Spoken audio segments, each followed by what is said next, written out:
পড়া মনে রাখার কিছু দুর্দান্ত কৌশল নিয়ে আজকের ভিডিওতে আলোচনা করব। তো সবগুলো টিপস জানতে শেষ পর্যন্ত ভিডিওটি দেখুন। 1 নম্বর টিপস, এটা হলো দাগিয়ে পড়া। আপনি যদি কোনো কিছু দাগিয়ে পড়েন তাহলে সেটা আপনার মস্তিষ্কে স্পেশাল অ্যাটেনশন দেয় এবং সেটা মনে রাখার জন্য সহজ হয়ে থাকে। 2 নম্বর টেকনিক, সেটা হলো আপনার লিখে পড়া।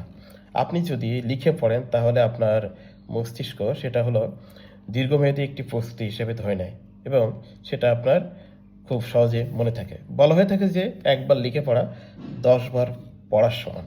3 নম্বর টিপস, সেটা হলো আপনার যে চলতে ফিরতে পড়া এবং আপনার সেগুলো স্মরণ করার চেষ্টা করা। অনেক সময় দেখা যায় যে আপনি অনেক অনেক তথ্য পড়েছেন কিন্তু মনে থাকতে চায় না। এটা যদি অবসর সময় বা আপনি যখন বিভিন্ন জায়গায় ঘুরতে যান, বাসে বসে আছেন ধরেন, তখন সেই পড়াগুলো মনে রাখার চেষ্টা করবেন, মনে করার চেষ্টা করবেন। আর যদি না পারেন সেটা আবার সার্চ করে বা বিভিন্ন মাধ্যমে আপনি দেখে নিতে পারেন। 4 নাম্বার হলো যে স্টিকি নোটের ব্যবহার।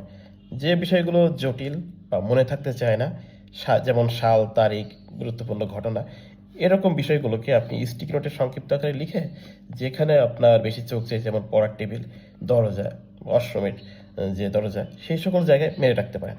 বারবার দেখার ফলে সেটা আপনাকে মস্তিষ্কে আবার কেটে গেঁথে যাবে আর কি। তারপরে হলো যে ছন্দ আকারে পড়া। ছন্দ আকারে পড়লে হবে কি যে আপনি কিছু তথ্য একসঙ্গে মনে রাখার চেষ্টা করতে পারেন। যেমন আমরা আরবি উপসর্গকে এমনভাবে মনে রাখতে পারি, আম, লার, খাস, গর। এখানে আম, লা, খাস এবং গর, এই 4টি কিন্তু আরবি উপসর্গ। তারপরে হলো 6 নম্বর যে টেকনিক, সেটা হলো গল্প আকারে পড়া। খুব বেশি তথ্য যেটা সহজে মনে থাকতে চায় না বা অনেকগুলো আপনি তথ্যকে একসঙ্গে সংযুক্ত করতে পারেন এই গল্প আকারে পড়লে। যেমন আমরা জানি যে কাজী নজরুল ইসলাম তার স্ত্রীকে একটি প্রেমের চিঠি লিখেছিলেন, যার নাম আমার প্রথম ও শেষ চিঠি।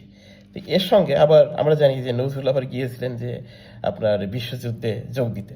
তো সেখানে তার প্রেম প্রধান যে কাব্যগুলো, তার আবার কিছু আমার যে সংযুক্তি সেটা টানতে পারি। যেমন তার প্রেম প্রধান কাব্য দোলন চাপা, ছায়ানট, চক্রবাক, সিন্ধু হিন্দোল, এই সকল বিষয়গুলোকে আমরা একসঙ্গে যদি বলি গল্প আকারে তাহলে এভাবে বলতে পারি। দেখেন, দোলন চাপার ছায়ায় ও সিন্ধু হিন্দুলের পুয়ের হাওয়ায় চা চক্র শেষে নজরুল নার্গিসকে একটি চিঠি লিখেছিলেন, যার নাম আমার প্রথম ও শেষ চিঠি। খেয়াল করে দেখবেন যে এর মধ্যে নজরুলের প্রেমের চিঠি এবং তার প্রেম প্রধান কাব্যগুলো সবগুলোই সংযুক্ত হয়ে গেছে। তারপরে 7 নম্বর টিপস হলো মানচিত্র পড়ার কৌশল। মানচিত্রের যে বিভিন্ন সাগর, উপসাগর, প্রণালী বা বিভিন্ন দেশের অবস্থান, গুরুত্বপূর্ণ বন্দর, এগুলো অনেকের মনে থাকতে চায় না। তো সেইগুলোর জন্য একটা কাজ করতে হবে, সেটা হলো একটি বিশ্ব মানচিত্র এবং দেশের মানচিত্র আপনার পড়ার টেবিলের পাশে রাখবেন। এবং আপনি যদি চলতে ফিরতে মানচিত্র প্র্যাকটিস করতে চান, সেক্ষেত্রে আপনার একটি মোবাইল অ্যাপস আছে যার নাম হলো ওয়ার্ল্ড ম্যাপ কুইজ। এই গেমসটি আপনার মোবাইলে ইনস্টল করে নেবেন, তাহলে আপনি যে অবসর সময়ে বা চলতে ফিরতে এটা প্র্যাকটিস করতে পারবেন। 8 নাম্বার যে টিপসটা, সেটা হলো রুমমেট এবং বন্ধুদের সঙ্গে আলোচনা। আপনি যদি কোনো কিছু আলোচনা করে পড়েন তাহলে সেটা বেশি দিন মনে থাকে। যেমন আপনার বন্ধু যদি একটি গল্প বলে, সেটা কিন্তু আপনি দীর্ঘদিন ধরে মনে রাখতে পারেন। পড়াশোনার ক্ষেত্রেও ঠিক একই রকম জিনিস ঘটে। কেউ যদি আপনাকে একটি তথ্য বলে তাহলে সেটা আপনার মস্তিষ্কে স্পেশাল অ্যাটেনশন দেয় এবং বেশি দিন ধরে এটা মনে থাকে। 9 নম্বর টিপস, যে ঘুমানোর আগে পড়াশোনা মনে রাখার চেষ্টা করা।